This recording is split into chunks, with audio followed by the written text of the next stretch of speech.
wamependana. Kwa kawaida mke huwa achaguliwi mume na mume huwa achaguliwi mke. Mume anachagua mke anayempenda yeye mwenyewe, na akishampata naye mwanamke anamchagua mume anayempenda yeye mwenyewe. Jambo hilo sio la kimwili, jambo ni la kibibilia. Kwa hiyo utakapokutana watu wawili wamependana, kwa namna utakavyokuwa unaona wewe wamependana, hilo jambo huwezi kulibadilisha, na Mungu anakuwa ni shahidi katikati yao. Maneno haya utayakuta kwenye kitabu cha Hesabu sura yake ya 36 na mstari wake wa 6. Biblia inasema Bwana ameagiza neno hili katika habari ya binti za Selofehadi, akasema na waolewe na waume wawapendao. Sijasema mimi, ni Mungu amesema kwamba binti waolewe na waume wawapendao, vivyo hivyo na vijana waoe mabinti wawapendao. Ni sawa? Kwa hiyo kibali hiki kinatoka kwamba mawazo ya ndoa hii ya Jackson pamoja na Lea ni ya wote wawili kwa makubaliano na mapatano, na kwa vikao vya chini vizuri vilivyounganisha pamoja. Mpaka tarehe ya leo kanisa linashuhudia mwendelezo ule wa mapatano yao ya tangu mwanzo walipoanza kuzungumza kwa makubaliano yao ya pamoja. Kwa hiyo mpaka hapo hakuna kipingamizi cha kuwazuia kufunga ndoa, kwa sababu watu hawa wamependana wao wenyewe. Amen. Kama umefurahia pamoja na mimi, useme amina nzuri. Haleluya. Kwa hiyo tunaagizwa kwamba sasa ukishachagua mtu mpendaye kwenye maisha yako, ndiye anayekuwa jirani yako wa kwanza. Jirani wako wa kwanza hawi jirani wa nyumba ya pili, hawi jirani wa nyumba ya tatu. Jirani yako wa kwanza ni mke wako. Umenielewa ninachosema? Kwa hiyo anaposema mpende jirani yako kama nafsi yako, hajaongea mimi hapa kanisa na mzee Yusto, kule ni mbali. Anaposema mpende jirani yako kama nafsi yako, naagizwa kwa hapa. Amen. Umekasirika unajua? Ukisikia unaambiwa mpende jirani yako kama nafsi yako, unaagizwa hapa. Hauagizwi kwa wale ambao ni majirani nyumba ya pili. Ukifanya hivyo utakuwa umekosea nafsi yako na utakuwa umemkosea huyo mwenzako ambayo umempata. Kwa sasa anaposema umpende jirani yako kama nafsi yako, anakuwa anaagiza kwamba mapenzi ya Jackson Charles yawe kama anavyojipenda yeye kwa Lea. Alafu Lea mapenzi yake yawe kama anavyopenda nafsi yake kwa Jackson Charles. Amen. Lakini kupitia maagizo ya ndoa hii ambayo nayafutoa sasa hivi, hii ni dira itakayofanya ndoa yako pia kuwa mpya. Ninafahamu kuna mahali pengi pa ndoa yako unapitia shida. Hapa leo ukinisikiliza, kuna kitu Mungu atakuvia juu yako na utakwenda kuona upya wa ndoa yako.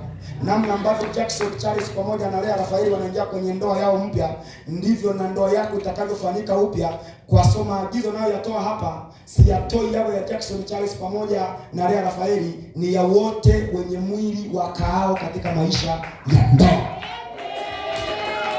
Kitabu cha Marko sura ya 12 mstari wa 31. Ninaenda kwa kasi unajua, kwa sababu nataka nikomboe wakati. Amen. Kitabu cha Marko sura yake ya 12 mstari wa 31. Biblia hii ninayo hapa nasema hivi, 12:31. Ukifika hapo unaanza kukagua mwenyewe na utagundua ninachosema hapa ni sahihi, wala sijagosha neno hili, limeandikwa kama lilivyo. Amen. Anasema na ya pili ndiyo hii, mpende jirani yako kama nafsi yako. Hakuna amri nyingine iliyo kuu kuliko hizi hapa. Unanielewa? Pende Bwana Mungu wako, namba 1. Namba 2, unampenda jirani yako. Jirani yako ni nani? Mke wako. Jirani yako ni nani? Mume wako. Usituka niambia mimi naamka asubuhi naenda kwa mama Sauda kuna mpango. Lazima kwanza ufanye ratiba nzuri kwa mimi ambaye ndiye jirani yako, na usimpe jirani yako wa nje nafasi kabla ya nafasi ya mke wako ama mume wako. Wangapi wamenielewa?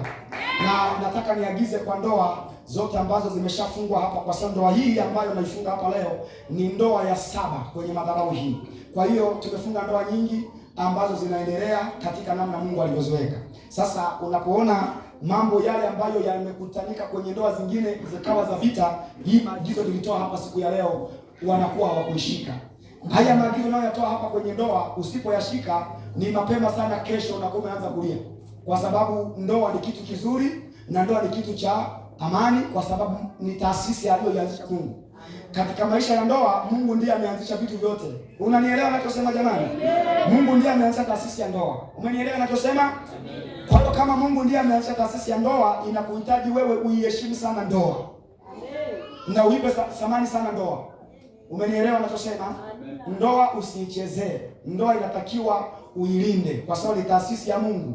Amen. Na utailindaje nafasi ya ndoa kwenye maisha yako? Ni kumpa nafasi ya kwanza mwenzi wako ambaye wewe umeunganishwa na yeye.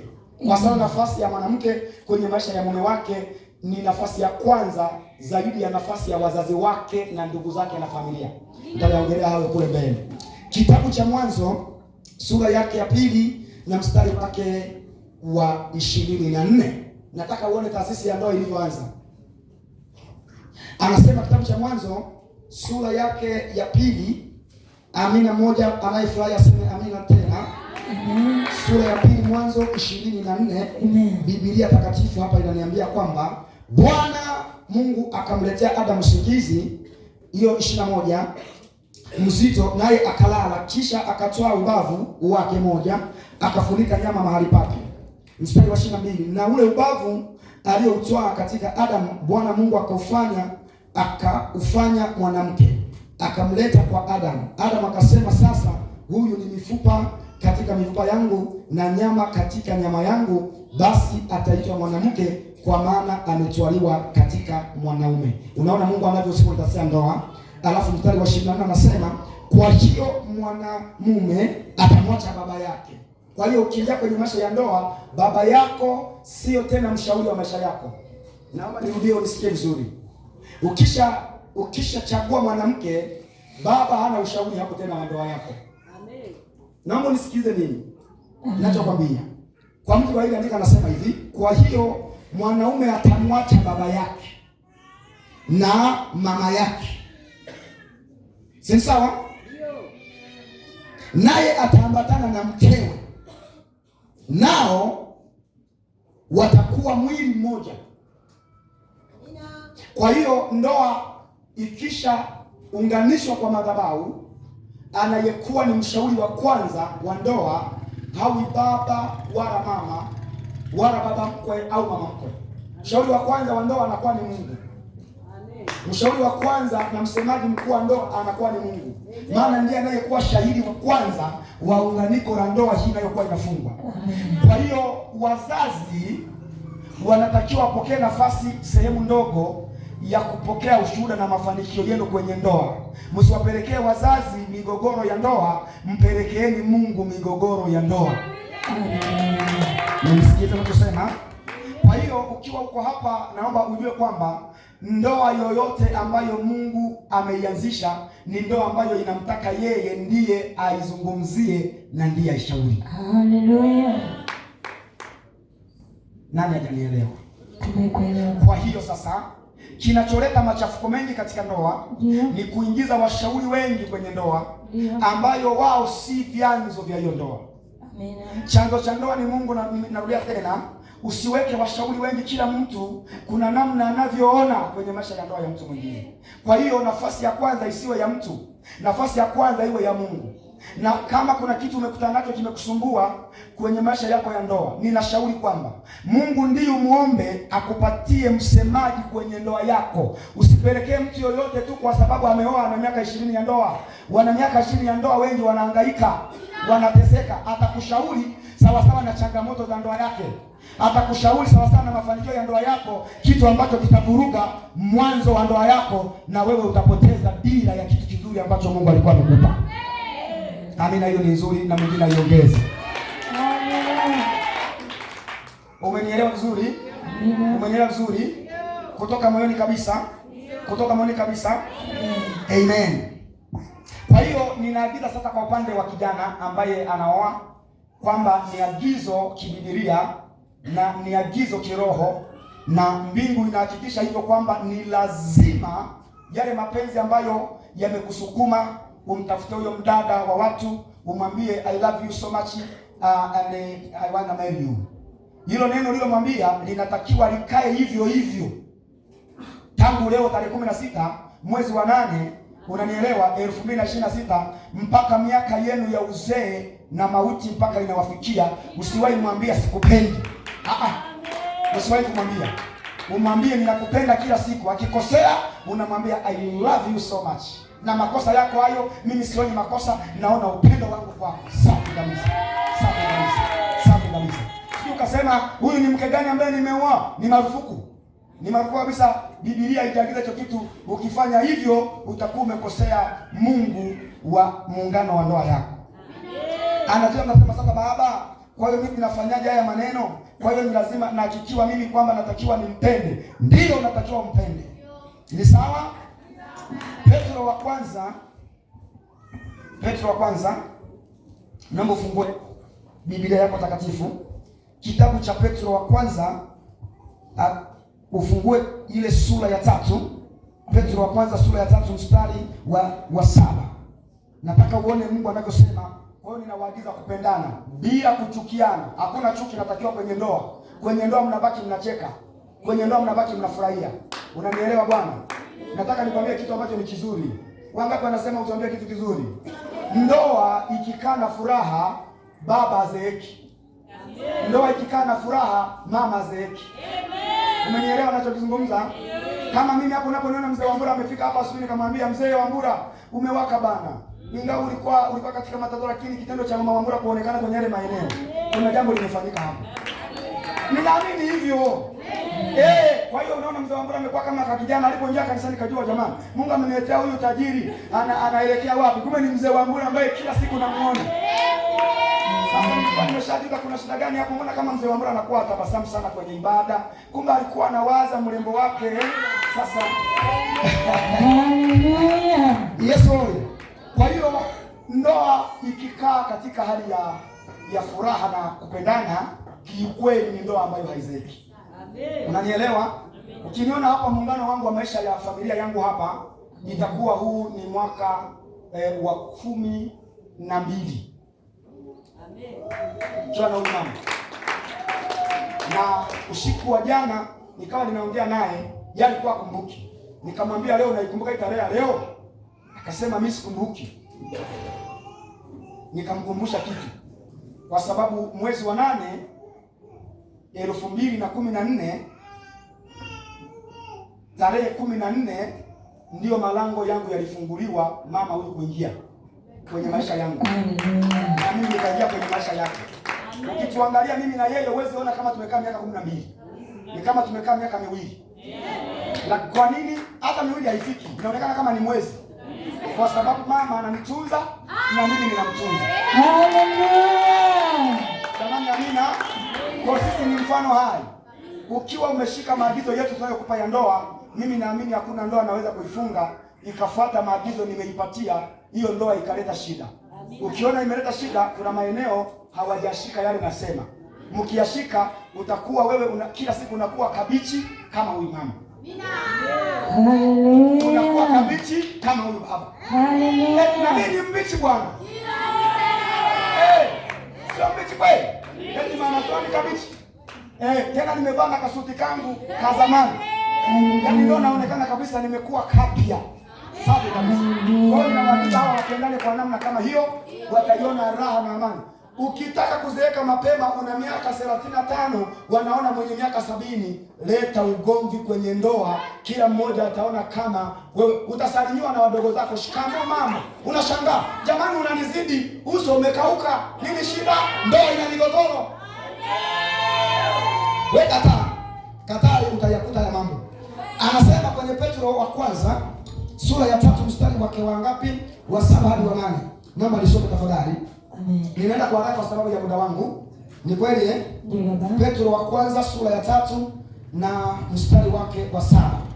Anasema kadhalika ninyi waume kaeni na wake zenu kwa akili na kumpa heshima kama chombo kisicho na nguvu.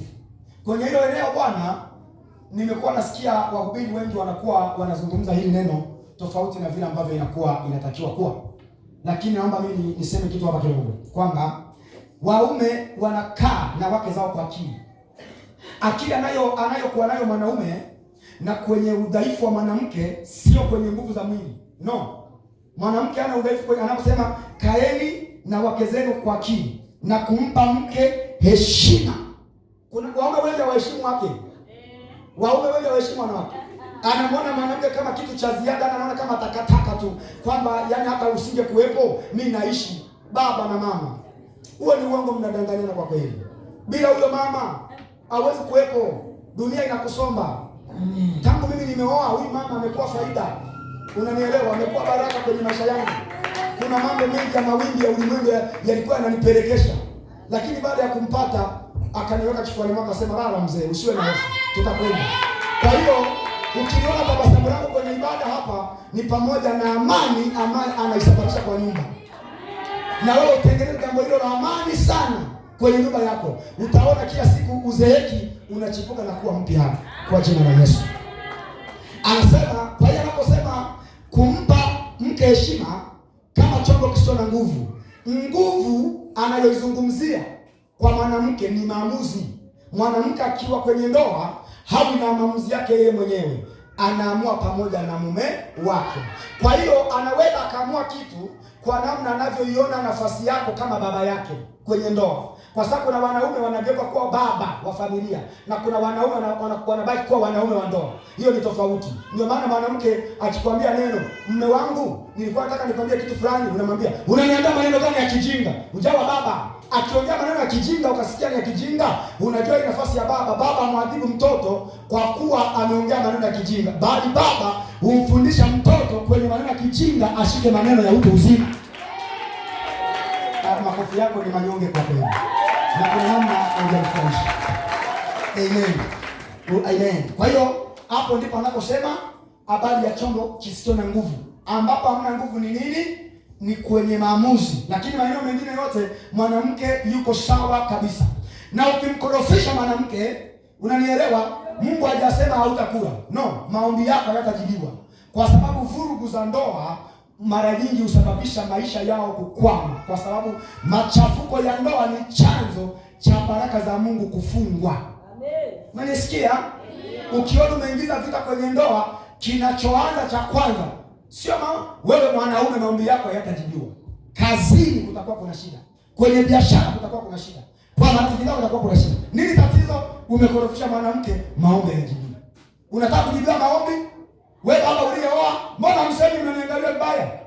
Wewe baba uliyeoa unataka kuishi katika maisha ya mafanikio? Unataka uone majibu ya maombi yako? Kana huyo mama kwa akili na kumpa heshima. Ndio dini unasikia?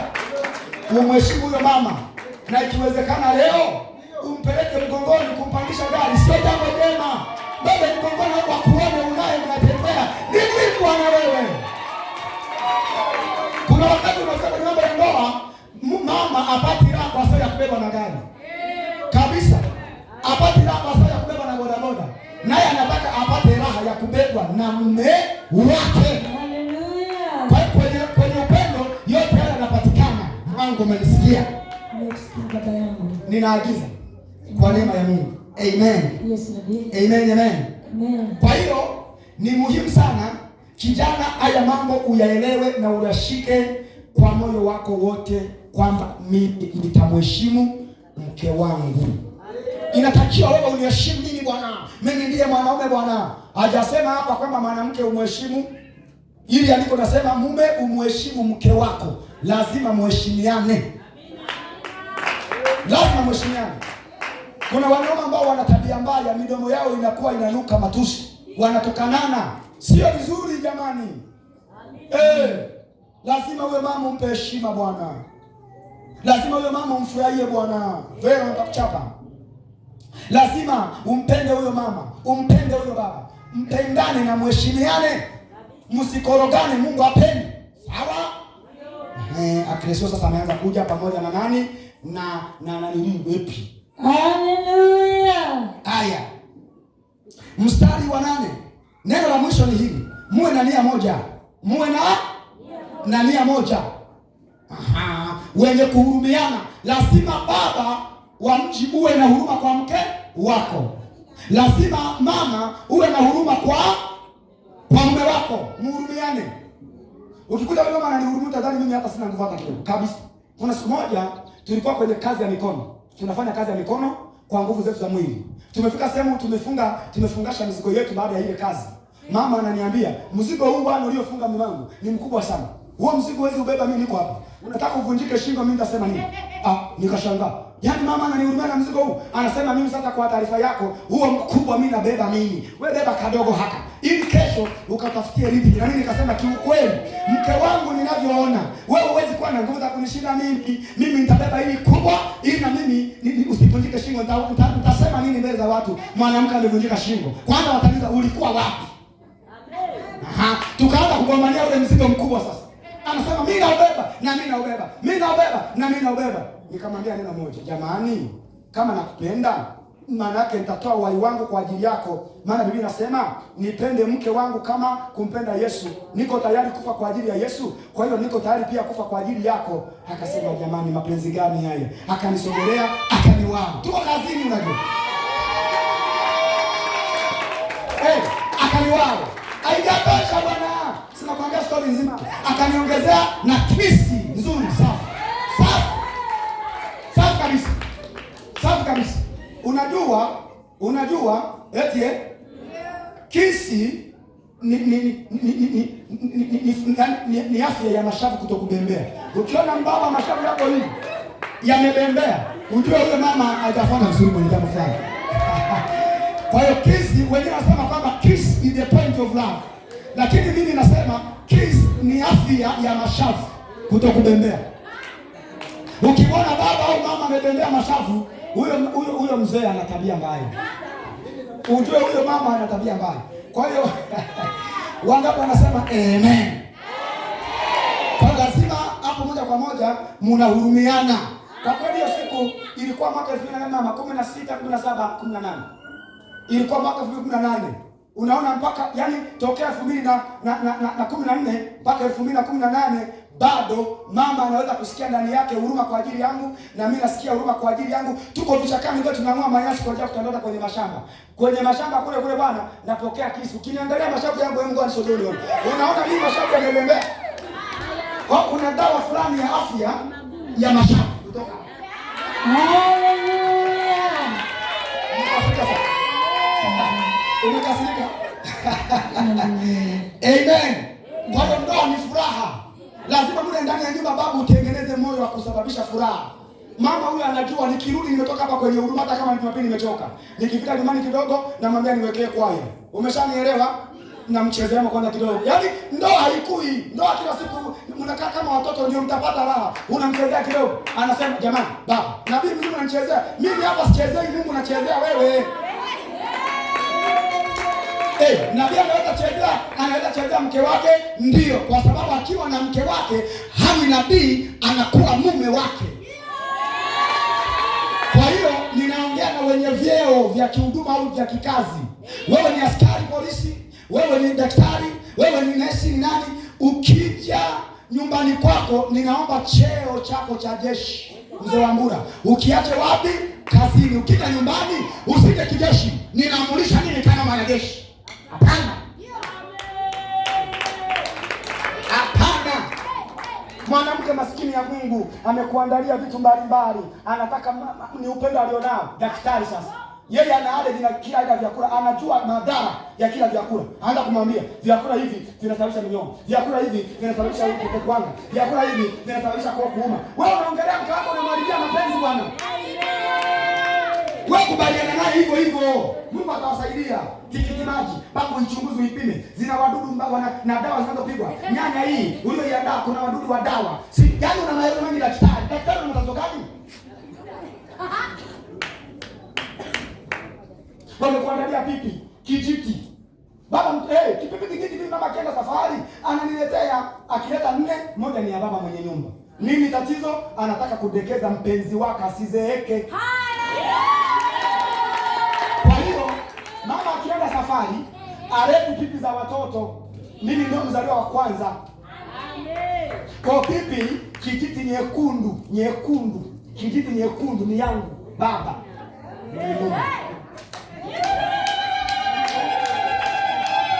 Sasa wewe ni lini bwana daktari Mwanga, umemletea huyo mama angalau kapipika. Au wewe tu kwanza daktari. Wewe na Lisa, ni lini umemletea huyo mama? Mume wako huyo baba mtu. Hakuna. Mletee bwana, ni muhimu. Wewe mfanyie maforo. Mwambie hivi, nina shida 5,000. Akupe 5,000. Uende umnunulie zawadi. Umletee mume wangu. Nimeona kama wiki imepita, sijakwambia nakupenda. Sasa leo nimekuja na kipi kijiti. Unaona? Nimekuja na haka kaipo. Vitu vidogo vidogo vya furaha kwenye ndoa vinakoleza moyo kupendana. Usidharau mama ndogo kwenye ndoa. Kwa hiyo nawaagiza wao, unasema mimi yani niko hapa, yani ghafla eti yani nikae chini, nitulie eti analisha mambo ya watoto ujinga gani? Ndugu yangu, huo moyo umeuvuruga sana. Kabisa. Kaa, utulie wakulee. Kwa sababu ili mweze kufika mbali, mkubali kuleana. Msipoleana, mtakufa mapema. Amina. Lazima mleane jamani. Naongea vibaya, naongea vizuri watu wangu. Vizuri baba. Unanielewa? Anasema wenye kupendana kama ndugu. Kwa hiyo mnahama kwenye maisha yale ya kwamba huyu ni mume wangu, ana familia yake, na huyu ni mke wangu, ana familia yake. Familia yenu inakuwa ni nyie wawili. Baba hapa hayupo, mama hayupo, na ndugu wale wengine hawapo, ni nyinyi wenyewe mnapendana kama ndugu. Kwa hiyo sasa kwenye mahusiano ya ndoa kuna kitu ambacho kinaitwa urafiki. Mnakuwa marafiki. Rafiki wa kwanza asije akawa Joshua mzee wa dini. Rafiki wa kwanza anakuwa Mama Edita, ambapo Mama Edita ndiye wa kwanza kusikiliza habari ya mpango wako wote ulionao. Alafu una adabu unamwaga. Mama Edita, naelekea kwa Joshua na nataka tuongee. Ambalo wewe hujamwambia Mama Edita. Unamaanisha nini wewe baba? Wewe baba unamaanisha nini sasa? Unatakiwa kwanza uongee naye. Aseme kwa kweli hili jambo mimi naona mume wangu. Tunataka kumshirikisha nani sasa? Maana mimi naona kama nimelipiga usoni. Unasema sasa hapo nataka niende kwa Joshua tuongee. Msifanye hivyo. Yaani kukuru baba mtu mzima anaenda kutangaza habari zake na anamke ambaye anaweza kuzistiri. Mwisho wa siku nikwambie kitu. Inapotokea changamoto yoyote, atakayekuwa anahangaika na wewe kwenye hayo majira yako ya uzee, majira ya shida, atakuwa ni huyo mama. Hebu msamini. Mungu mpe nafasi. Umpende, umthamini. Usiruhusu hata kwa mara moja. Usiruhusu hata kwa mara moja kwenye ndoa yako baba yako akawa ndiye anatawala ndoa yako. Utakuwa umemkosea sana huyo dada. Baba atawali ndoa yako. Ndoa yako inatawaliwa na wewe. Na zile sheria ulizoziona kwa baba yako na mama yako, unanielewa ninachosema jamani? Usipende kwenye hiyo ndoa wewe. Wewe anza vitu vyako. Usitaka kusema baba alikuwa afanye hivyo. Lazima baba akiongea mwanamke ni kufyeka mkia. Unaongea nini wewe kaka?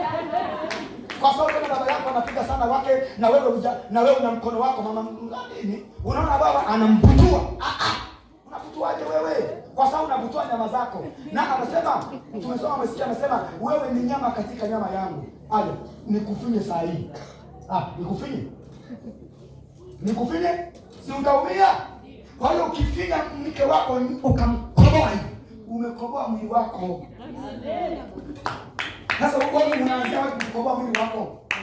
Nikukoboa sasa hivi usikie. Anasema huyu ni nyama katika nyama yangu, ni mifupa katika mifupa yangu. Kwa hiyo huyu ataitwa mwanamke kwa sababu ni mwili wangu na hawa wawili ni mwili mmoja. Kwa hiyo ukimkoboa kofi, umekosea kwa sababu umekoboa mwili wako. Kwa lazima kama hujafanya kitu chochote cha ugomvi kwa sababu ya hasira zako, useme hivi, ninapojikamua hapa, nikimkamua kofi ni kama nimejikamua hapa. Kwa sababu hilo doa utaenda kwenye moyo wake, litachukua muda mrefu kuja kuliondoa. Amen. Kwa hiyo jamani, miaka 12 sina experience ya kuoa. Unayo. Kwa vipi? Umeelewa jamani Umeelewa jamani Kwa hiyo kijana unamsikia vizuri hapo. Ninaomba unisomee kitabu cha Wakolosai sura ya 3 mstari wa 19. Ukichelewa nasoma mimi mwenyewe kwa kweli. Maana nataka tuwahi. Wakolosai sura ya 3:19. Umeshachelewa nasoma mwenyewe 19. Nirudie wapi? Amen. Jamani sinaenda kwa speed hata wenyewe unafurahia kidogo. Si kweli? Ni kweli? Ni kweli. Amina. Wakolosai 3:19. Anasemaje?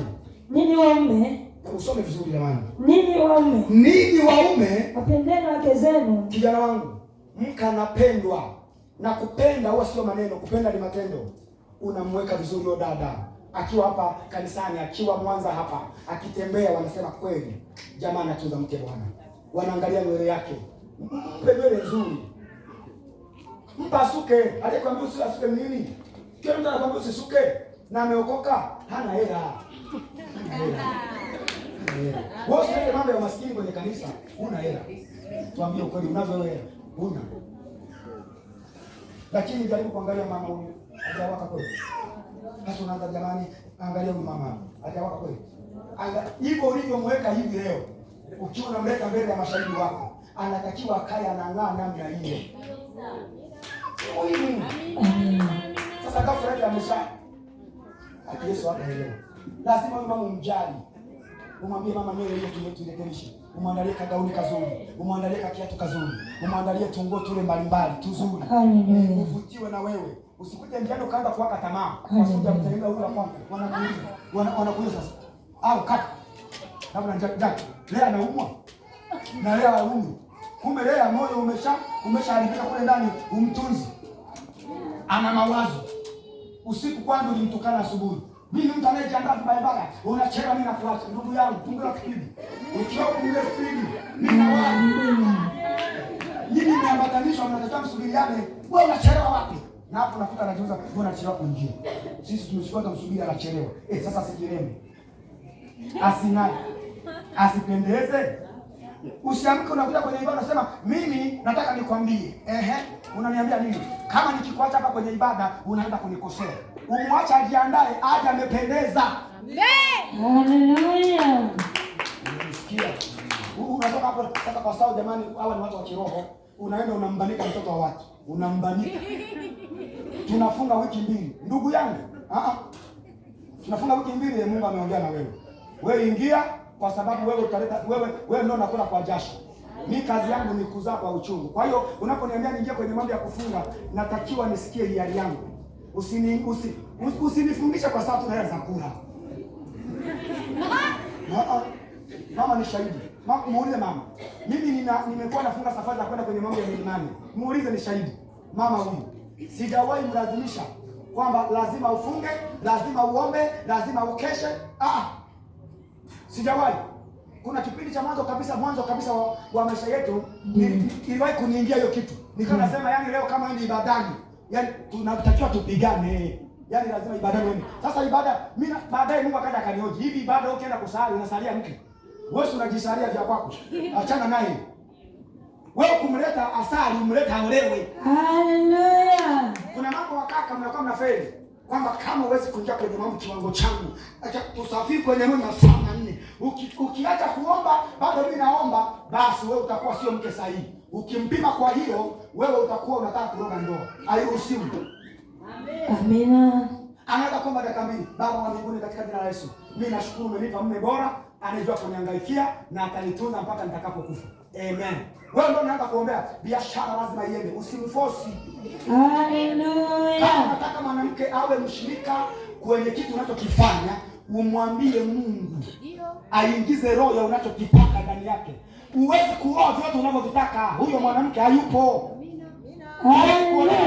Na mwanaume mwenye kila unachokitaka, huyo mwanaume hayupo. Mengine tunavumiliana madhaifu yetu tulionayo ili safari yetu isiwe na madoa. Simseme haleluya jamani. Simseme haleluya jamani kabisa sima. Tunachowakatisha ni nini na chakula kinapikwa kule nje? Hatukasiriki baba. Au nitangaze msile. Haleluya. Kwa hiyo sijui hapo kama unanielewa. Kwa nasema ninyi waume wapendeni wake zenu, msiwe na uchungu nao. Usimwekee makongwa ya hasira. Kwamba ulinikosea usiku, leo usilali na wewe. Leo lazima na lala sebuleni. Yaani leo siji huko na mwanaume mzima. Unakaa na uchungu kwa ajili ya mwanamke? Kweli? Yaani moyo umevimba. Unakuta wanasema kwa kweli mimi hata sielewi. Yaani wanawake si wakoje. Unaongea nini? Wanaume waongee hayo mambo. Hivi kweli unakuja na kiatu kile kinachong'aa kama cha ndoa ya leo hiki. Hata kwa huyu kaka. Kwa huyu mama anaweza ongea kweli? Jifunze kutatua migogoro kwa zawadi. Haleluya. Unakuja na zawadi. Unamwambia unamsogea. Unamwambia niangalie huko. surprise yako. Hawezi hata ichukua hata kama anakuchukia. Akishaichukua, ugomvi umeisha. Nimesema sikasema? Sasa wewe unakuja, unasema nimekuja nataka tuongee. Jambo ambalo limefanyika asubuhi kutoka kwako sijakuelewa. Mimi sijakuelewa. Nataka unieleweshe vizuri. Ndio naongeza moto, mafuta unamwaga mafuta, unaongeza moto, mafuta mahali inawaka. Wewe kwani kila kitu mpaka ongee. Wewe ndio na zawadi. Mpatie huyo mama. Mwambie tu ukweli, mimi nimeondoka na unajua kabisa nimekosea. Nimejifikia nikagundua upendo nilionao na wewe. Hakuna haja kabisa ya kuwaza vitu vingi. Chukua zawadi yako. Na kama una kahera ka 500, peleke mahali wanauza zile nani popcorn au wanauza zile ice cream. Mpa arambe, unasema namba vya watoto, wewe mpe. Ndio baba. Na ice cream ndio mnalia na mzee wako huyo. Na mzee wa dini yupo anaangalia. Sasa nani nini? Lazima ufanye kitu. Nataka nikwambie kama unaweza ona mtoto wako anakuomba kitu fulani cha watoto na mama yao anakitaka. Ukitaka kujua anakitaka, ukimpa wagawie na yeye atajibakizia cha kuonja. Kwa sababu ana uhakika na vitu ambavyo watoto wao lazima yaje hakikishe ni salama wanavyokula. Kwa lazima naye mletee cha kwake. Si kweli baba? Asante sana. Kwa hiyo kaka yangu hapo ambaye umeoa, nataka ujue kwamba huu ni uhai mpya nao uvuvia kwenye ndoa ya Jackson pamoja na Lea, na wewe upondokie kwa jina la Yesu. Haleluya. Kitabu cha Waefeso sura ya 5:33. Waefeso 5:33. Naomba enda kwa haraka tafadhali. Haraka tafadhali. Kitabu cha Waefeso, ukichelewa nasoma mimi hapa. Waefeso sura yake ya 5 mstari wake wa 33. 5:33. Amen. Anasema lakini kila mtu ampende mke wake. Kila mtu, unasikia ni agizo jamani. Kila mtu. Stefano, ndoa yako haitaki kuchuja. Unavyoona kaka anaangalia pale pembeni. Anamwangalia anataka kidogo. Na wewe unalivusha jicho lako unalipiga mkono wa kushoto. Ngoma bilo.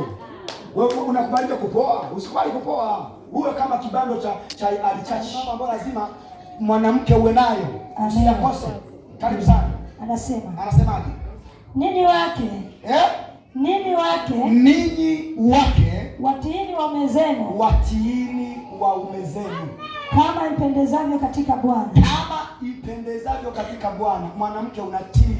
Unaongeaje na yule baba umesimama na miguu yote na wewe lakini mfalme. Unaongea na mfalme kweli miguu iko hivi kabisa? Hapana bwana. Hapana bwana. Wewe unaanzia wapi kumuita yule baba majina mabaya? Na nashauri mkipata katoto kasivunje majina yako mazuri ya sweetie.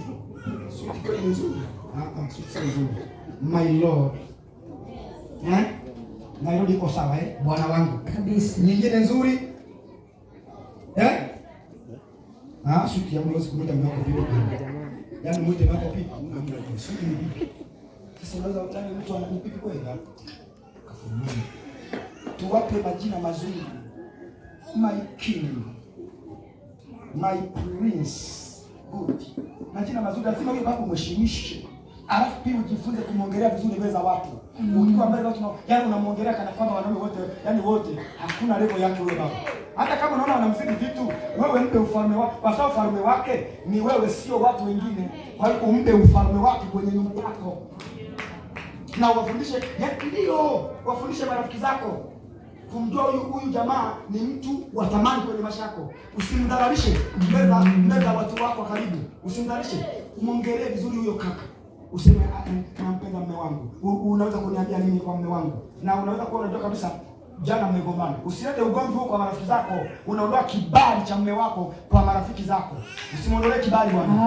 Unakuja unasema kwa kweli mimi nilikuwa najua huyu mwanaume atakuwa na mapenzi ya kutisha, lakini nashangaa ugomvi tu usiku mzima. Unaanza kumuondolea kibali. Wewe muongelee vizuri. Umuongelee vizuri. Useme kiukweli mabinti. Mnaotafuta kuolewa. Na unajua asubuhi hapo usiku hamjaongea usiku mzima. Unawaambia sana mabinti wenzio kwamba kiukweli ni muhimu sana uombe Mungu akupe mume kama nimepata mume mimi. Kwa sababu tunakuna kiumba iwe ni roho ya amani katika nyumba yako.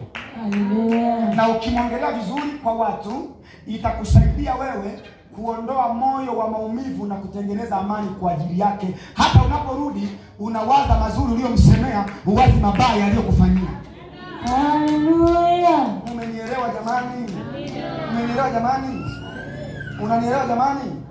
Unanielewa? Umpe majina mazuri. Umpe majina mazuri. Umpe majina mazuri. Aya, tukimbie sasa haraka kwa sababu muda wetu. Kitabu cha Petro wa kwanza 3:1-2. Kimbia kwa haraka Esther. Kimbia kwa haraka. Sijui ndoa za wengine zinapona au haziponi. Amen. Kama zinapona tumwambie Bwana Yesu amina. Anasema. Soma haraka.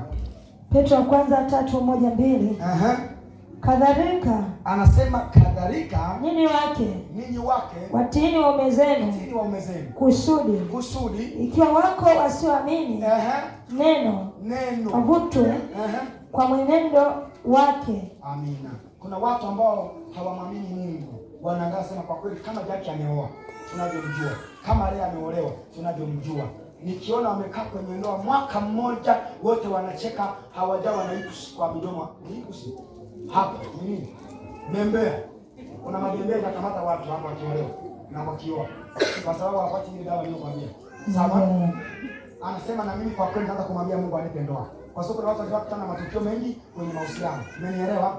Sasa wewe unaanza kufanya matukio ya ajabu yanayowavunja moyo wa ndio nyuma yako na wao wanatamani waoe. Wanasema kama ameolewa siku moja amerudi. Mimi sioi. Mimi siolewi. Unaharibu wasioamini kumwamini Mungu. Nataka ndoa anazozifunga mimi hapa kanisani, kwa kuwa ni mimi wenyewe mnaokuwa mmependana kwa mioyo yenu yote, munifanyie mazingira ya heshima ya Mungu ambaye anawaunganisha Bwana. Mungu wetu asidhalilike kwamba tumefunga ndoa imevunjika. Wewe unamaanisha nini kwanza?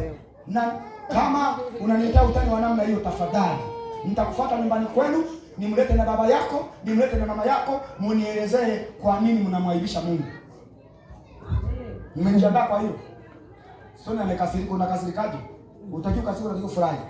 Amen. Amina sana jamani. Amen. Kwa hiyo anasema enyi wake enyi wake kadhalika.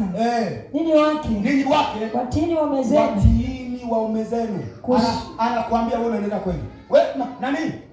Mpenzi wangu unaendelea. Uitiki. Anafuatisha. Mama Roda unaendelea. Anaita tena jamani hani unaendelea. Una hasira hapo. Kwa sababu asubuhi kuna simu aliondoka anaongea nayo kasikia kama kitu cha mwanamke labda hujamwona. Kumbe ni bosi wake. Unasema simu leo nataka tuigawane. Yaani mama mtu mzima ameshapata mume wake, anaamka usiku anaanza kukagua message, anakagua ujumbe, anakagua kila kitu, anafanya jamani, mbona jikosa usingizi mama? Surare wewe, ushughulikie ndoa yako. Anakagua message za Messenger, anakagua za WhatsApp, anakagua za kawaida, anakagua za miamala, anakagua majina aliyoyasave huyo kaka. Jamani, unajipa pressure mama. Si umwamini huyo kaka. Na umwamini Mungu ambaye unamwomba kwa ajili yake. Si umwamini tu jamani. Kwani kuna shida gani? Ni shilingi ngapi kuamini kwani? Mbona hamna gharama ya kuamini? Eti leo. Si unaamini jamani? Unaamini huyo kaka. Na hata kama wewe unahisi kama au ananichiti. Yule aliyekuwa na unayehisi anakuchiti naye amekosa thamani ya kuja kwenye nyumba yake. Wewe ndio umepata kibali cha kuja. Mbona kama unajitabisha tu? Mbona unajitabisha tu mama? Wewe umeshapata kibali. Leo hii wewe yani kwenye kampuni ya ndoa au taasisi ya ndoa, wewe wala sio manager. Wewe ni mkurugenzi. Wewe ni mkurugenzi. Mwanamke kwenye ndoa yake ni mkurugenzi, sio mwanaume kwenye ndoa. Mkurugenzi mwanamke. Hiyo nitaliongea siku nyingine nikanafundisha semina. Nitaliacha hapa kwa leo. Lakini mwanamke ndiye mkurugenzi kwa sababu mwanamke ndiye hazina ya mji wa yeye na mume wake. Na mwanamke ndiye mtunza mali za mume wake, kwa sababu yeye ndiye anayekaa kwenye eneo ambalo wewe unawaza vyote utakavyofanya. Ukiweka kiburi, anaweza omba maombi vipi? Utamfanya nini sasa? Utamfanya nini? Tuambia mwenyewe alikuwa na miezi kama mingapi hapa apendezi, amekutana na mama Ambura siku mbili tu. Amekuja anapendeza. Utafikiri kanisani tulikuwa tunamchapa kiboko. Kwa kweli umewaka. Sonia hajakwambia ana tabia mbaya kwa kweli. Yesu huyo, yakashatu na kaonaje na wewe na kasuruali kazuri na kiatu cheusi. Yaani anakutana na mama Ambura amemetisha. na kiatu kinaingia kwenye nguo. Haleluya. Nisiseme kwa hiyo. Unasema. Sasa mbona mmenikasirikia? Hatukasiriki. Hatukasiriki. Unanielewa hapo sasa? Ndio. Kwa hiyo ni lazima ujue kwamba ni lazima watu hawa mke amtii sana mume wake. Uwe na imani naye. Usimtangaze mume wake madhaifu. Usitangaze mke wako madhaifu. Mimi naona mwanamke wangu yani hajui kuoga. Naona mwanamke wangu hajui hiyo mama, mnaweza mkakaa mezani mnaongea. Unamwambia kiukweli, mimi na kitu fulani kinanikera, naomba ufanye hivi, mimi napenda hivi. Kwa hali ya amani tunatasikia vizuri. Lakini kama ukimkosoa mke wako au mume wako kwa kumkaripia, hilo jambo litakuwa limemuumiza sana moyoni mwake. Utavunja ile mbegu ya mapenzi yake kwako. Wangapi wamenielewa? Ni wote wamenielewa. Kitabu cha Waefeso 5:22-24.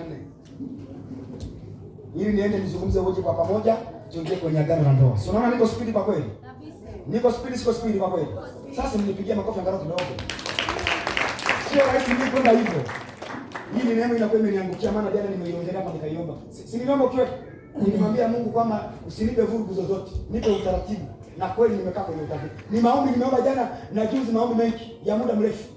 Na ukizingatia maombi ambayo mimi naomba ya kila siku na usiku na mchana ni mengi. Yaani nikisimama hivi fujo zinanivamia.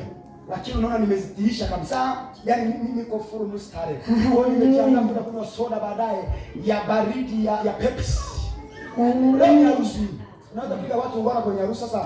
Si utachafua suti. Ni kweli baba. Sasa hata Yesu atajeuza wewe nabii. Una matatizo na mimi ndio na matatizo.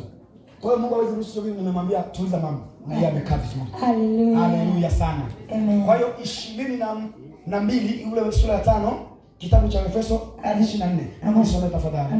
Anasemaje? Enyi wake. Watiini waume zenu. Watiini waume zenu. Kama kumtii Bwana wetu. Kama kumtii Bwana. Sio chini unamtii Bwana mama.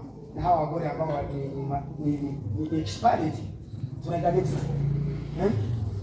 Au last marriage. Au former. Tunasema former marriage. Haya, hiyo ni former. Kwa hiyo former hii ikiwezekana na wao tuwaramishe asali.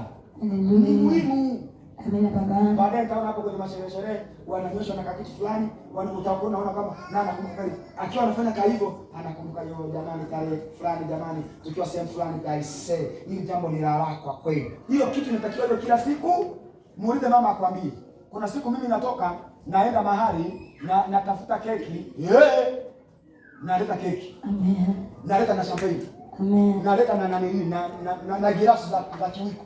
Namwambia mama, hemu turudi hapa tukate upi.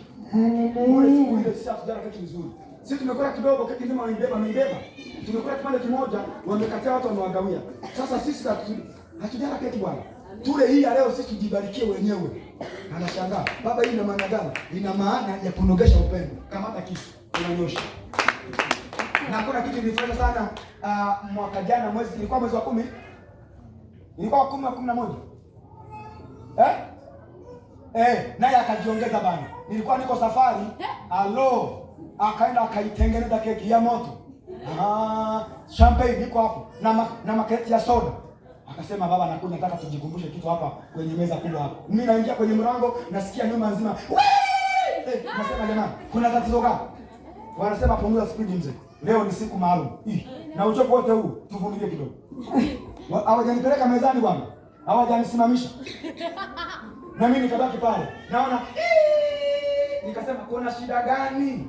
Nashangaa nikiwa sijakaa vizuri. Naona bomu la keki ndugu yangu. Boxini mwake linakuja mzege. Mezani. Nini kimetokea?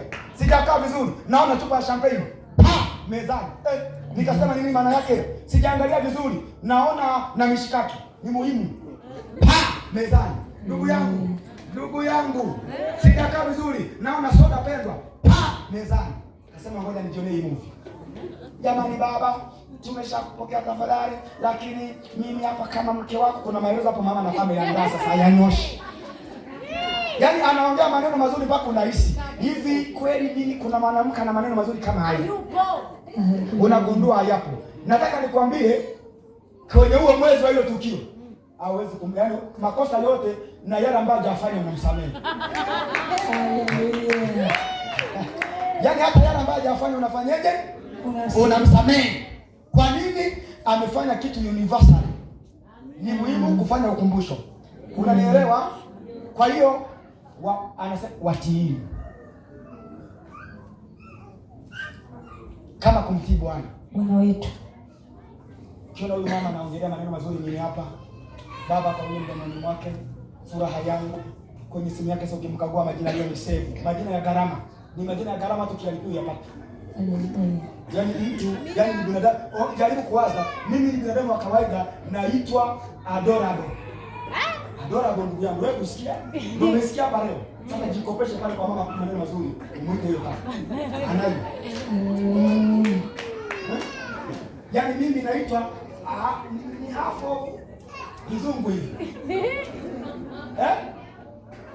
Asikiliza eti mimi ni half of malizia bwana.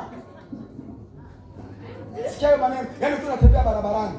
Unakuwa unajua yani nusu ya moyo wa mke wangu ninayo hapa nilipo.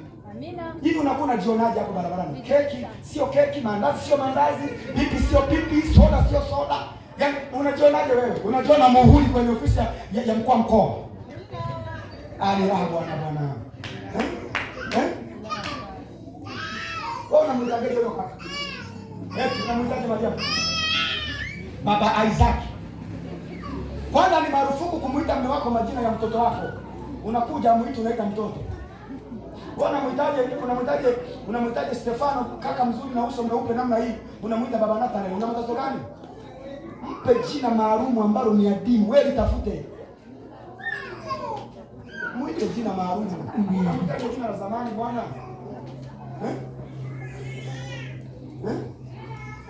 Unamwitaje jina la zamani? Hayo unayajua hayo. Wewe unaanza kumueleza sasa. Una habari zote. Wewe umeshageuka sasa. Sio tena mume, umeshakuwa kasuku. Asante sana kwa kuja wewe unanizingatia jamani. Nakubariki sana. Sasa kuna wanaume wengi ni makasuku. Hata nyumbani ndivyo wanavyoongea. Yaani mimi, yaani wewe, unapika chai. Yaani wewe, yaani mimi hasijaona. Yaani mimi. Unajaribu kujua hivi maneno anaongea nini? Yaani analalamikia, yaani maji sijapata chakula. Yaani ni kasuku tu. Lazima upangilie maneno. Nilikuwa nimesema kuoga, maji yako wapi? Usikie wanajibu nini? Na chai imefika wapi? Na umeshanyoshia nguvu. Unaona huyo ni mtawala anaongea. Sasa ambaye sio mtawala sasa. Huyo ukisikia maneno anapiga kelele nyumbani mwake, anakaribia kutawaliwa. Hana utawala wa kutafuta. Yaani watoto hawanisikilizi na mama yao hawanisikilizi, yaani na washangaa, yaani watoto gani walimezaa? Mwanamke gani huyu nimeoa? Wewe si una muda mrefu utavaa sketi. Sio muda mrefu utavaa sketi. Na sketi unaivaaje? Kuvaa sketi mama, naongea na baba. Kuvaa sketi baba sio kuivaa mama Edita, mzee wa dini, hapana. Ukishaanza kupigia, mume wangu nilikuwa ninaona leo, usiende popote pale, tulia mimi nikwambie kitu. Wewe ni sketi tunayeamini. Kwa sababu wanaume ndio anakuwa na mipango ya kifamilia. Ukiona mwanamke ndio anakupa mipango, wewe ni sketi. Ila ujui umeshaivaa sketi. Sasa ndivyo wanavyovaa sketi hivyo wanaume. Wanazo nikiwapiga hivi bainokula na darubini. Wanazo. Bora wanisikilize. Eti mama. Mama amefurahi sana kwa nyama neno kwa kweli. Sasa mnipigie kigeregere hata kidogo. Kitabu cha Yohana, waraka wa kwanza wa Yohana, sura yake ya 4 na mstari wa 7. Haraka jamani. Nataka watu waende kule. Amen. Mzambura. Tuko sawa? Namaliza tu mimi. Anasema. Soma haraka. Wapenzi. Na mpendane. Wapenzi na mpendane. Kwa kuwa pendo latoka kwa Mungu. Basi. Wapenzi, yani hapo unajua wapenzi ndio na mpendane. Kashikia kwa kitu nenda nako. Kile ukifika unasema wapenzi na mpendane. Twende kwenye Wakorintho wa kwanza 1:10. Wakorintho wa kwanza 1:10. Haraka sana nimalize. Wakorintho wa kwanza 1:10. Anasemaje? Aliyetuokoa sisi katika mauti kuu. Namna ile.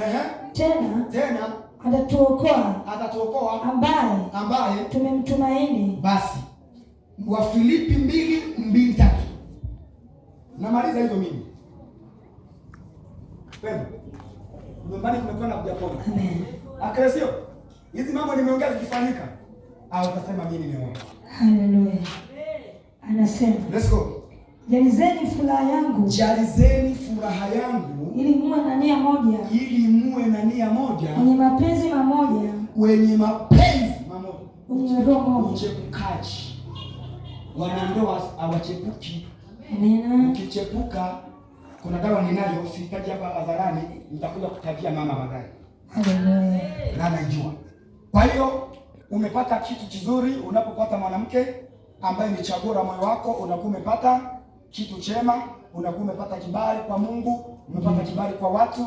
Wale ambao walikuwa wakuamini kama kijana Jaki, kuanzia leo watakuwa na imani, kwa sababu kama umeaminika kuanza taasisi ya maisha yako, tayari unakuwa umeaminika kwa watu wengi ambao hawakuwa na imani na wewe. Mithali 18:22 mwisho kabisa, alafu tunaanza na kusimama. Ibada ya ndoa inakuwa imefika mwisho sasa. Tunaingia kwenye hatua za kiapo. Hatua za nini? Za kiapo. Amen. Naomba nisomee kitabu cha Mithali sura 18:22. Anasemaje? Apataye mke apata kitu chema. Apata kitu chema. Naye ajipatia kibali kwa Bwana. Naye ajipatia kibali kwa Bwana. Kwa hiyo umepata kitu chema, kitunze. Leo umepata kitu chema ni mume wako, kitunze ili mulinde mafuta ya neema ya kibali cha Mungu kwenye maisha yenu. Na mimi kama baba yenu na kuhani wa madhabahu nimewabariki kwa neema ya Mungu na kwa neema ya madhabahu. Na kwa sababu ibada yetu ya pili iliambatanisha ndoa, kwa hiyo naomba tusimame, tukamate sadaka zetu, tumtolee Mungu, na baada ya hapo nikipeleka kwenye hatua ya kufanya muungano kati ya Jackson pamoja na Lea. Tusimame wote kwa pamoja tafadhali.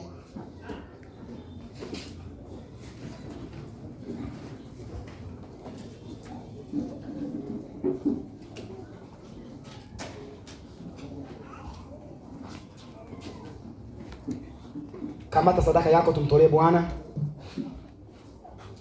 Kamata sadaka yako kwa ajili ya ibada hii tukufu na takatifu. Na baadaye tutakuwa kwenye ibada.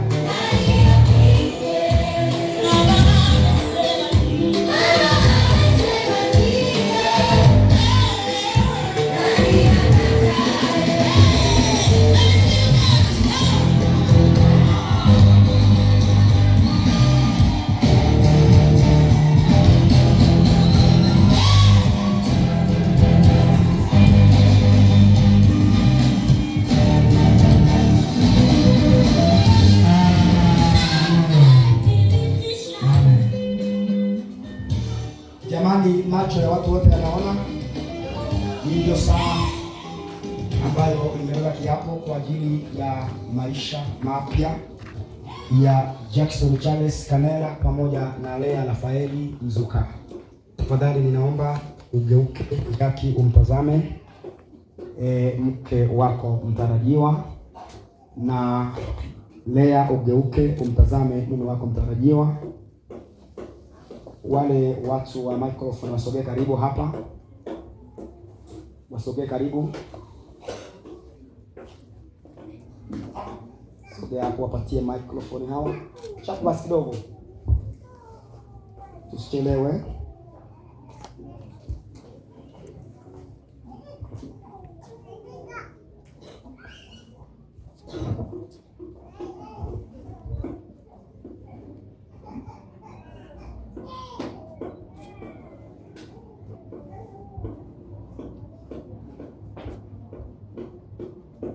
Amina.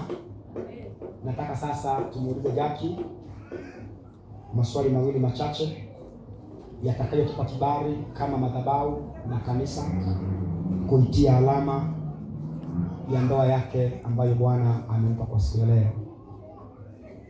Jackson, mtazame Lea usoni pake. Piga hatua mbili usogee karibu na yeye. Mwangalie vizuri.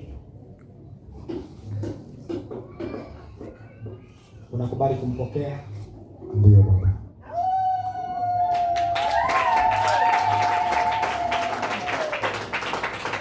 Nakubali kumpenda. Nakubali kumpenda. Nakubali kumtunza. Ndio Baba. Jamani, naomba vigeregere.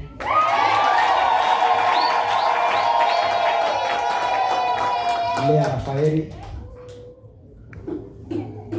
alichokisema Jackson umekiridhia na umemchagua kwa wapeke yake. Vigeregere kwa mama wote. Turudishe mikrofoni kwa bwana harusi. Yakini maneno haya Jackson. Useme mimi Jackson Charles Kanela. Mimi Jackson Charles Kanela. Ninakupokea wewe Lea. Ninakupokea wewe Lea Rafaeli. Uwe mke wangu halali. Uwe mke wangu halali. Na ahidi mbele za Mungu. Na ahidi mbele za Mungu. Mbele ya madhabahu. Mbele ya madhabahu. Na mashahidi wangu wa ndoa. Na mashahidi wangu wa ndoa. Na kanisa. Na kanisa. Kwamba nitakupenda na nitakutunza siku zote za uhai wangu katika amani, katika raha na katika adha mpaka pale utakapofika ukomo wa uhai wangu hapa duniani. Una alama gani inayoonyesha maneno uliyoyasema kwa ajili yake? Jamani, ninaomba vigeregere tafadhali.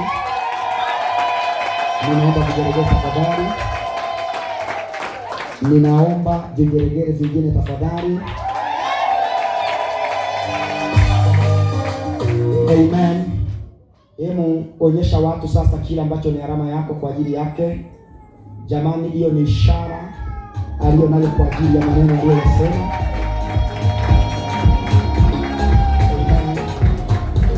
Amen. Naomba uiondolee pete yako utepe.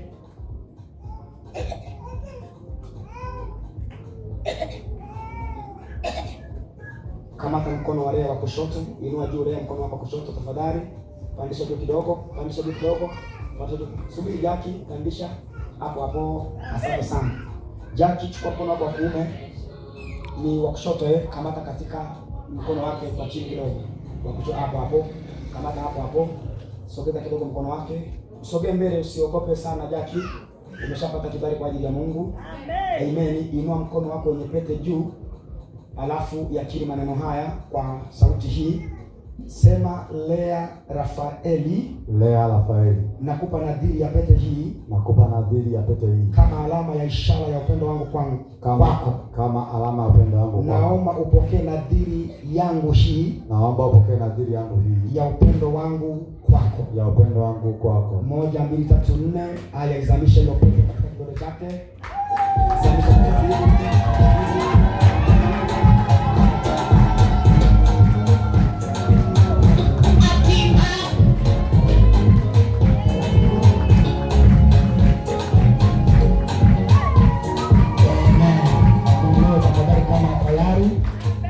Mama na wababa walioshuhudia tendo hili la kupatikana kwa Lea, tupige makofi na vigelegele.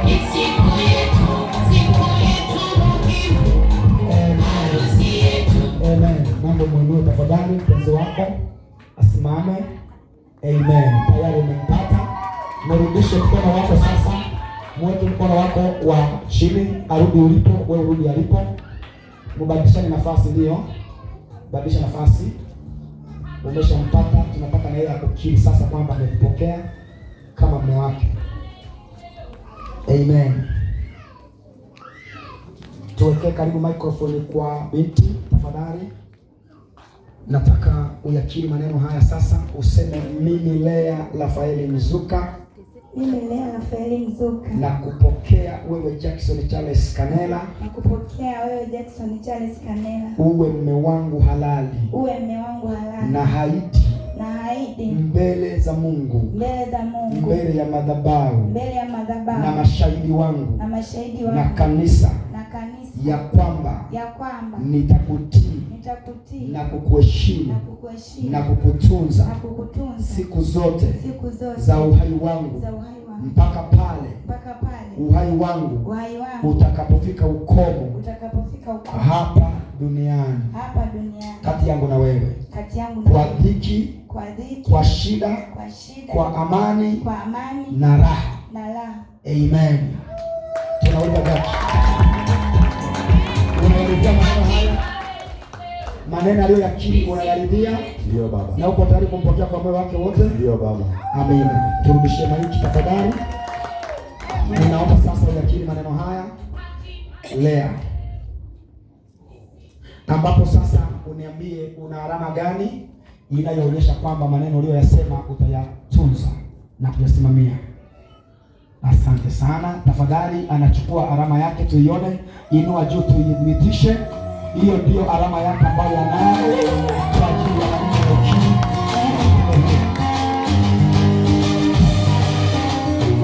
Inua juu kabisa mbele yako ione.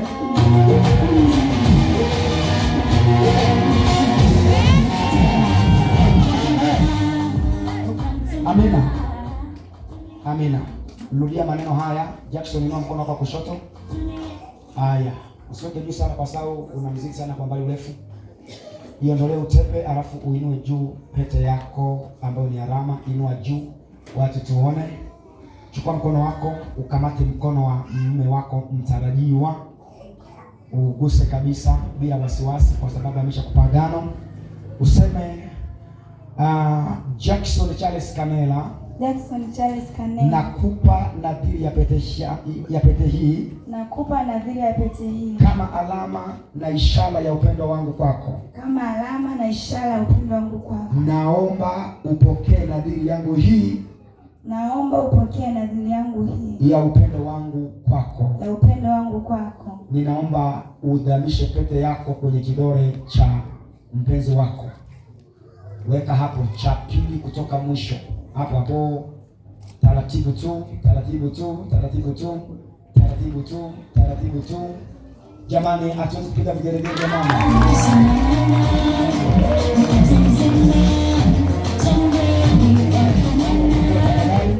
Sasa ndio malikia wako. Huyu ni malikia wako. Amen. Naomba mshikane mikono kwa namna hiyo. Asante sana. Bwana Yesu, wewe ni mwingi wa fadhili na huruma za kweli. Magwanza tuwasiliane magwanza. Huu ni wema wako na fadhili zako mtakatifu, na hii ni nguvu ya uzuri wako, Bwana. Asante Yesu kwa sababu umefanya na umejitukuza. Ninakuinua kwa baraka hii, na hiki ni kiapo cha agano jipya la ndoa, nami nimelisimamia agano lao la ndoa hii ambayo nimekuwa shahidi mwaminifu kwa niaba ya Mungu na kanisa na madhabahu na mashahidi waliosimamia ndoa hii. Bwana, ninaomba utukufu wako huu uimarike na kusimama juu ya maisha yao. Uendelee kujitukuza na kupigana katika maisha yao. Asante Yesu ni Bwana na umefanya kwa utukufu wako, katika jina la Yesu. Amen.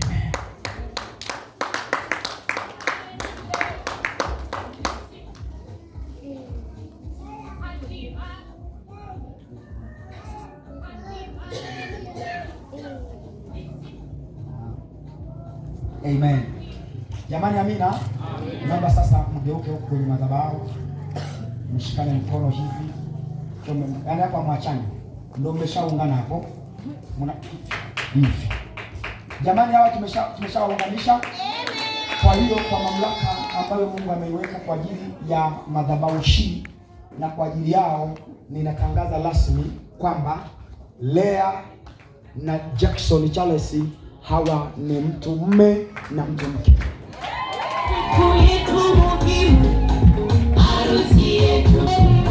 Narudia tangazo la pili. Ukikutana na Lea Rafaeli pamoja na Jackson Charles, utawatambua kwa tangazo hili kuwa ni mke na mume. Nimewabariki kwa ajili ya kwenda kufurahia ndoa yenu. Basi kama kanisa na kama madhabahu, upige magoti hapo. Alafu nitaomba mama pamoja na mzee na wachungaji wangu mmoja mwazunguke tuwaombee baraka kwa ajili ya ndoa hiyo. Na baada ya hapo basi tutakuja kutia sahihi zetu katika vyeti vyetu na Mungu atatukuzwa.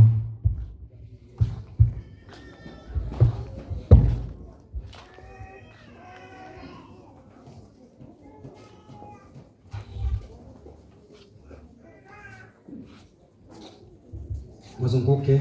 Mama ungekaa mbele yao kaweka mkono na mzee akaweka kwa nyuma kule ili tuombe baraka. Naomba kanisa zima tusimame basi tuinue baraka zetu kwa ajili yao. Tuwabariki kwenye ndoa yao na tuhakikishe tunaunganisha mioyo yetu sisi pamoja na ndoa hii ambayo muda sio mrefu na nyingine nyingi zinazaliwa katikati yetu. Weka mikono yako mama kwa ajili yao. Asante sana. Mwazunguke sasa. Haya, hapo hapo tuanze kuomba. Mbona msogea mbali? Msogee karibu jamani. Msogee karibu. Tuanze kuombea, tuinue sauti tuombee.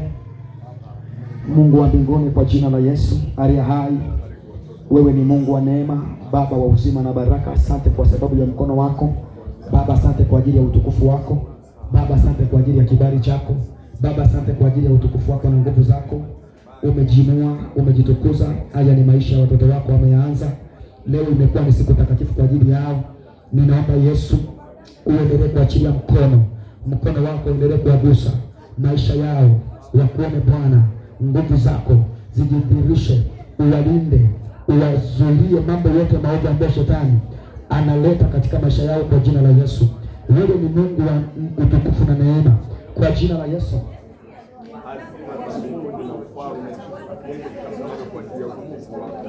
Tunainua baraka zako Bwana, tunainua wema wako Bwana kwa jina la Yesu Kristo. Utangaze utukufu Bwana, Mungu wa uzima.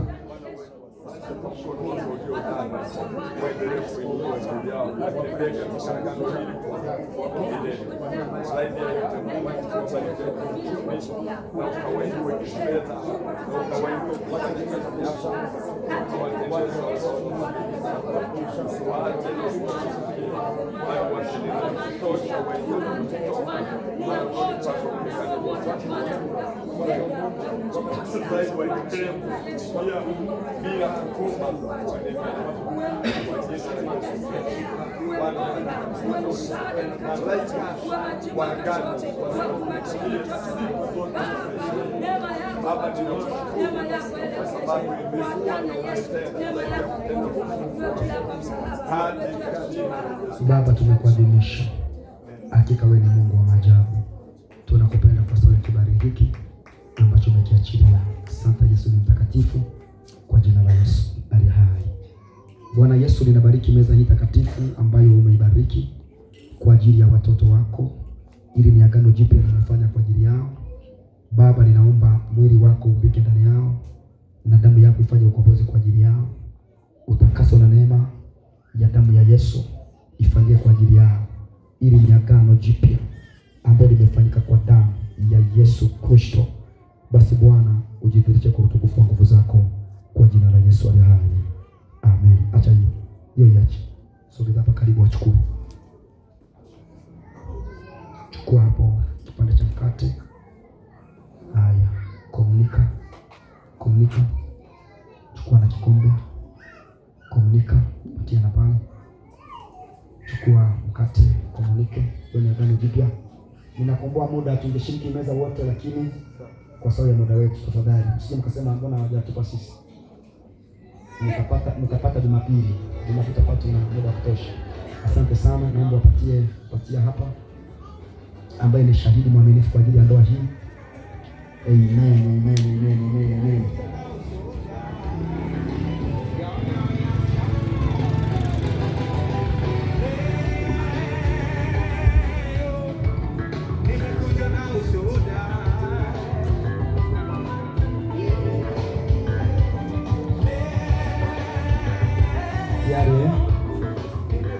Mungu akubariki kwa ajili ya uvumilivu wako wa mambo yote yaliyofanyika. Kwa hiyo muda huu watatuwekea wimbo kidogo, tutakuwa tunakaa tunajitetea kidogo na kufurahia kwa ajili ya tendo hili takatifu. Alafu watakwenda kutia saini kwenye vyeti vyao vya ndoa, na baada ya hapo tutawarudisha hapa kuwaonyesheni kile tayari kimekuja kufanyika. Naomba viti vinne, mnete viti vinne mahali hapa na kameza hapa, mnameshia hapa mara moja.